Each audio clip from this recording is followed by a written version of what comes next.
All right. I'm gonna shoot another video. I just realized that like I had made a video early March, and then I accumulated a whole bunch of stuff just in a short period of time. So I'm making two videos in 1 month. I just don't like some of this stuff piling up. So when I get it, might as well make a video with what I have. With kind of always have an estimate of what I have, and it's kind of just seems like it's time. Today I found at Goodwill. Um, I found some Wii games. Um, I've been looking for this Excitebot, right? Excitebot truck. Or no, it's not the truck one. It's just the. There were two Excite games. Like one of them was about trucks, and this one is like I guess the one that's not about trucks. So I guess I still need to be on the lookout for that one. I didn't even really think about that. But for $1.99, it seems like Wii games continue to be something that keep popping up at Goodwills consistently. Um, I guess it is also something that people just leave on the shelves and aren't in like a huge demand for them. Like if it was PlayStation 4, Xbox One, or like even Wii U games, I think they wouldn't sit very long. But some of these Wii games tend to sit and people kind of pass them over. I think PlayStation 2 is still games that are still being donated on a high level, even almost a decade later. But anyway, I got Rock Band 2. Probably going to try to resell that, even though that won't really make a whole lot of money. Might make $10, so I'll get $2 back, and then barely make $4 or $5 out of that. But I've just been in a habit. I've been really selling a lot of stuff on eBay lately. So I usually try to list about 7 to 10 things each week, and I've been just accumulating additional money just for no reason at all. I'm just having, I don't know, I guess I have a little bit extra time. Stop at a Goodwill, stop at a thrift store for like 30 minutes every so many days, and just have an additional little bit of money coming in that kind of helps some of the stuff I'm buying lately, even if it's stuff for my house and stuff for my yard, doing some yard work type of stuff. This kind of stuff too, pay offset the pay buying this kind of thing. Even though this really isn't breaking the bank. Um, at an Ollie's outlet, I found Ollie's. If you're not familiar, are like kind of like these stores that I guess they have excess inventory from other companies, and then they buy it and they really reduce the price of some things. I usually stop in there for like books. I actually picked up a book that I've been reading, but I also picked this stuff up too. So Star Wars graphic novels, they're not really overly the like large graphic novels, no more than like probably 150 pages, probably about 100 pages. But story about Darth Maul, Han Solo, and Lando. I think these two are more newer, and this one actually goes back just a few years. I think once Disney got the rights to these, they started pouring out a bunch of these stories. But those were each $2.99, so I thought that was pretty nice, especially the Darth Maul one. I was looking to read, and then I'm just kind of really trying to strive for like really classic stories, um, and the price of them I'm not really wild about paying like 30, 40, $100 for like a graphic novel. So this was like $12.99 on Amazon. It was brand new, and I had recently, just like within the last few weeks, watched the movie, and I was really impressed with that. I have a few coworkers, and I have a neighbor that's really into like comics and movies and stuff like that. And I was talking to them about how Watchmen was surprisingly a really great movie. And then I figured it's probably worth my time to read the story behind it. Okay, so This is what really accumulated a lot to make me decide I probably should shoot a video. On GameStop, I've noticed that they had a deal going where pretty much like I think it was anything under $29.99 was 50% off. So if you're getting a game that's $30, it would actually be 15. So they really were like purging a good amount of what they had in inventory. I went back and checked just a few days ago. It doesn't seem like that deal is still going on, but just sometimes I'll just like put games in the like online cart of what I would like to have, and then I just went in there one time and realized like the 10 games I had in the cart were all like 50% off. So all these games, like this wasn't $20. This was actually I think like 10. So like $9.99 for Killing Floor 2. I have this on my computer, so I've put in some time on Steam with it. Like when it originally came out, I thought it was a cool idea for a game, but I was like thinking I probably should pick this up on the console version just because I like playing on my TV. Anyway, it's first-person shooter if you have no idea about it. The other thing that I'm really impressed with this is a vast majority of what was sent to me from GameStop warehouse, was original cases, which I was like just amazed. Yeah, I think like I would say close to like 80% of what I got, maybe even a little higher, was the original cases. I picked up, and then some of this stuff like I have on the older generation, but I just wanted to take the opportunity to upgrade and maybe even go back and play some of these games. Like Devil May Cry, the definitive edition would have been, this is $4.99. So like we're approaching like thrift store prices here with some of this, which I thought was, I might as well try to take a gamble. If it doesn't come in the case, it's not a massive deal. I don't really care. I would like it to come in the case, but for $4.99, it's worth the gamble is what I'm trying to say. So, that's pretty cool. Wipeout was a game that I kind of kicked myself because I remember finding it like clearance at Walmart for like under $10. It would have been like $5 or $7, and I just never got it. And then it just, whenever I thought to go back, it was not there. So sometimes that happens. But what would that be? About $8 or $9 for this Wipeout. Omega Collection, decent futuristic series of like racing type of game.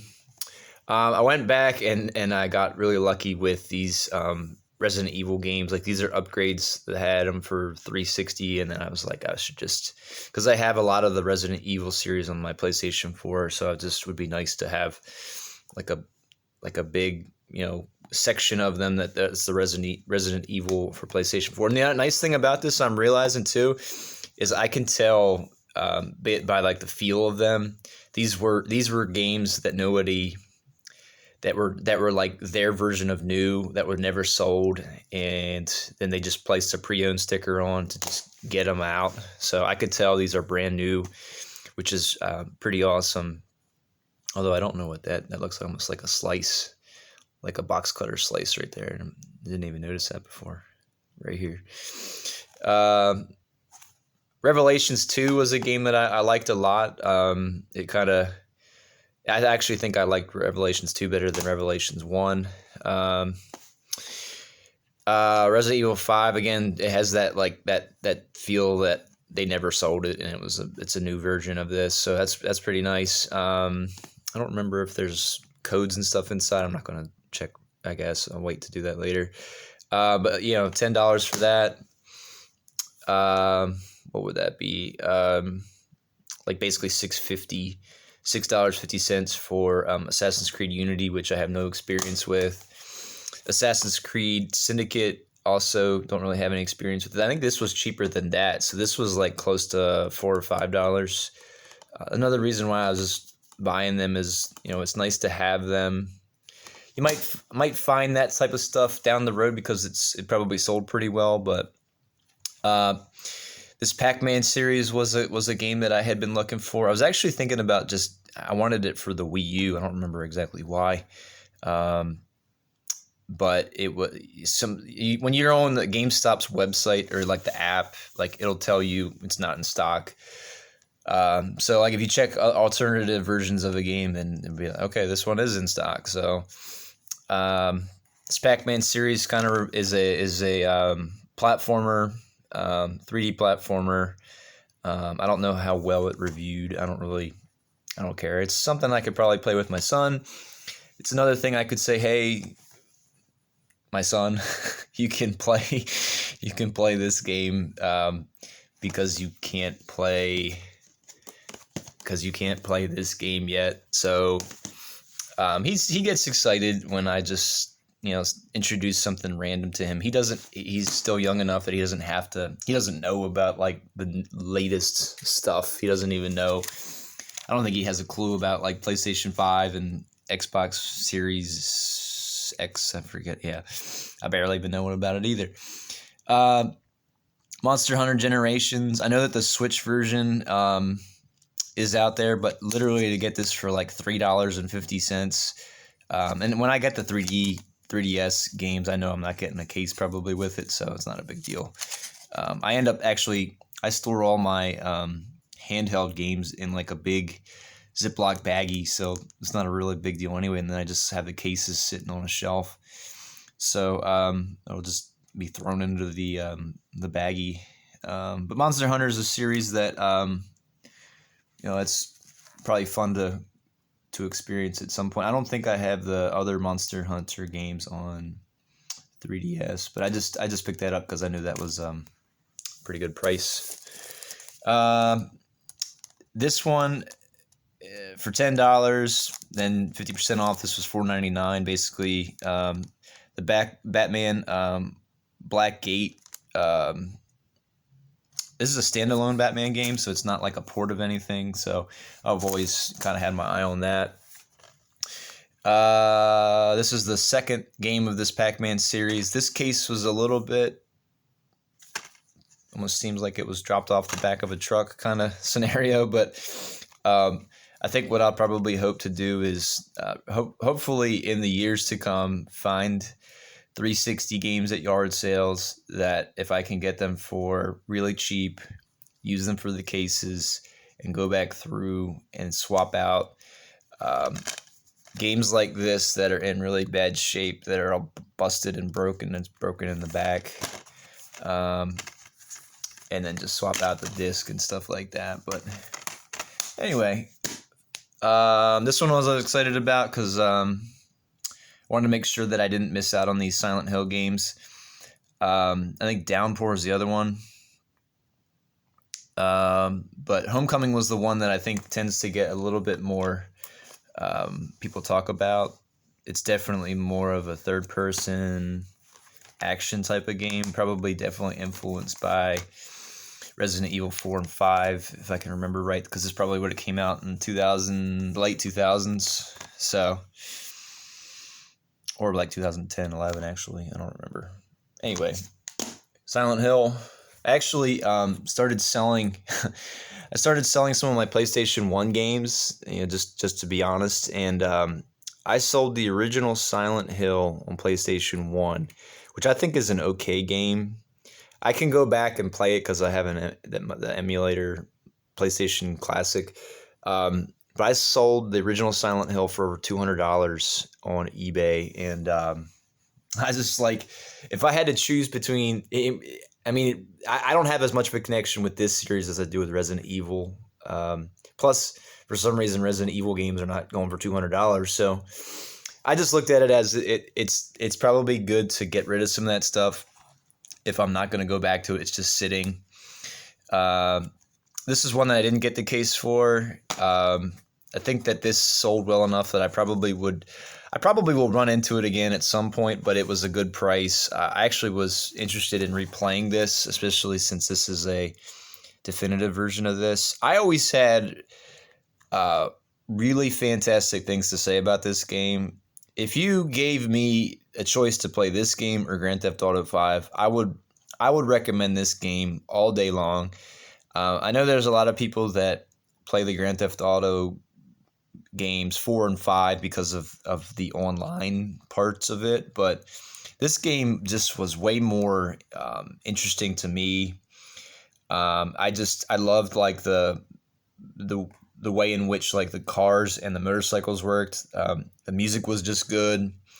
Playing as the main character was a lot of fun. It just was just more enjoyable. Just more of an enjoyable game as far as like the type of scenarios they were putting you in. Whereas I think like I don't know. I think Rockstar was just kind of. I don't mean any disrespect to, because Grand Theft Auto 5 probably in all intents purposes is a great game, but I preferred Sleeping Dogs. Darksiders 2 came in the original case. I was actually thinking about like what would this be like if I got this on the Switch, but I actually was really interested in going back to this. If I am ever interested in just having music playing in the background, and I go back to like video games soundtracks, this has one of the best soundtracks in all video games, bar none, period. I don't know. I think it's what's the guy's name that is the person in charge of the music? I think he's connected to the Mass Effect series. That's not. I'm losing my train of. It's not going to be able to just pop up on the back there. But anyway, if you ever are bored, listen to the Darksiders 2 soundtrack, and it is it's the same guy who does Freedom Fighters, which is a series that came out on Xbox and PlayStation 2 that I thought also has a phenomenal soundtrack. But I think the guy did at least Mass Effect 2 soundtrack, and I think he also did the Darksiders 2 soundtrack, and I'm trying to think what other games he was connected to. But anyway, I actually am playing Darksiders 1 again, the War Mastered series, but I'm playing it on my Switch. I don't have it for PlayStation 4 or Xbox One, but I'm enjoying it. It's like I feel like Darksiders is a series that didn't get enough praise. I mean, it really should. I'm looking forward to keeping, because I never beat Darksiders 1 before. I have Darksiders 1 on my PlayStation 3 and my 360. I don't have it for Wii U or anything like that. But and then I have Darksiders 2 on, I think, 360 and PlayStation 3, and then now PlayStation 4. So I have like many copies of it. I just never fully sat down to enjoy it. I actually think I tried to replay it a summer or two ago on PlayStation 3, and it didn't really play well. I think it was noticeably choppy, and you could tell like the frame rate would go down when there would be more on screen, and so I was just like that kind of made me want to just not play it, because I didn't want to have a really bad opinion of it, and then maybe wait to pick it up here for not really that much. I think this probably would have cost under $10. Kind of disappointed this didn't come in a case. I have the Xbox 360 version of this, but again, with that series, I stopped playing it years ago when it first came out, because it was starting to get at the tail end of the console, where you could tell games were getting choppier, and the frame rate was not as great, and that interfered with my opinion of like what I was playing. Like the first time I really thought that was just like a game breaking, this is horrible, was I think the Shadows of Mordor game, when it was like attempted to be continued on like PlayStation 3 and 360. It was just like unplayable. So that it kind of ran into that when I was playing Dragon's Dogma back in those days, and I just felt like it's probably nice to go back to that game, which it was often referred to as a really, really good game, but I think most of the times people were probably playing it on like PC, which could be kind of upscaled. And then when it came to the console, I'm glad it was ported over so that I can experience it. I kind of feel that same way with Kingdoms of Amalur, the Re-Reckoning. Like I wouldn't mind going back to that. That's same type of thing. Like it just wasn't really suitable for 360, PlayStation 3, and then it got a port to these Xbox One, PlayStation 4. So same kind of deal. Stranded Sales. It's a game that I had been wanting for about a year. It was under $10. I think it was like maybe $7-8 in total. I know it might have been a $14.99 game and then 50% off. I kind of was maybe thinking this might be a good one for the Switch just because it's not too graphically demanding. But I don't really know a ton about it. I know that when it comes to like the farming stuff, I get a little nervous about because I don't really care for that type of stuff. I just like I like top-down games, top-down like dungeon crawling action type of games, but I don't know. This could probably be something that like maybe my son could get into. I don't think that I would have to be too worried about that. So on the forums I look at, they were talking about how at Target, Monster Hunter World Iceborne was I think it was like $11.99, which I'm sure maybe people could find it used at a cheaper price, but I feel like this is going to be a very worth your money value in picking this up. I tried playing Monster Hunter, just the vanilla version, like summers ago, but never stuck with it because I knew it would be a really big time commitment. So it's nice to pick it up to keep it in my to-do list, my to-do, like I could go to it and then really enjoy it at one point. Because if I was to play a Monster Hunter game, it probably would be this. Just because I know it's been praised really well. This is the last game I got. This is actually probably the one I'm most excited about. I went and picked it up at Best Buy. I had realized I had pre-ordered the PlayStation 4 version of this, and I realized, I never got a Switch version of this. But what I kind of had planned on doing is double dipping on games that I know I probably would appreciate them. Plus, this is going to have enough of a following, probably a limited enough of a release that this would hold its value. At $35, even if I open it and I play it and I realize that it's an okay game and I decide to sell it again, I probably will get my money back. That's the way it's been for these limited run games. I mean, people just sleep on them and then they want them later. Like there were a couple Way Forward games that I bought like a year ago for PlayStation 4 that I thought were not that great, and I ended up selling them for more than I paid for them, and they were even opened and used. So I like to take the chance of like double dipping on some games I think I'm going to enjoy. I think ultimately what I would like to do is have a large enough of an SD card, and if I could get these games on an eShop sale and buy them for like $5 and then sell the physical versions, I would probably consider doing that, especially if I could make a good chunk of money off of people that just obsessively buy these games far after they're available, which seems to be the case, because it's crazy how some people will pay $100 for a game they could have gotten for $35 if they just would have been paying attention.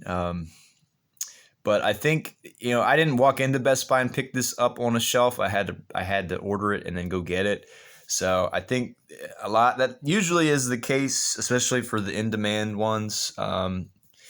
There's some limited run games that just sit on the shelf and then collect dust, but like Curse of the Moon, the second one, is going to be another one that like you should probably pick it up from Best Buy and like make sure that you can get it at the store, not just assume it's going to be in there, because some of these I think they probably only order like 2 copies per store, and that's about it, unless somebody pre-orders it and goes and picks it up at that store like what I did. But Mummy Demastered is a Way Forward game. It's supposed to be it takes the license from that movie the movie that came out that I don't think it was a bust, but it has a lot of like similarities to because WayForward did a DS game, I think it's the Colonial Marines game. I know they did Contra 4, and they also did like a side scrolling. I think it's related to Aliens versus Predators. I have it. I don't even think I tried playing it, and I was just like, this is an okay game, not anything to write home about. But that's what I'm starting to kind of. Maybe I have a differing opinion than some people, but I think WayForward is a little bit overrated.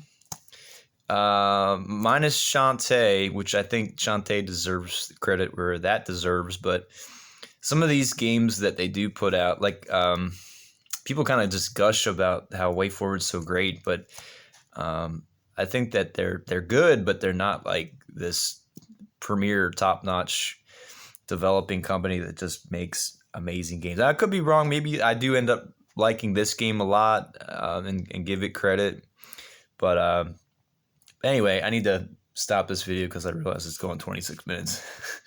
So I guess let me know what you're playing lately, and I will catch you next time.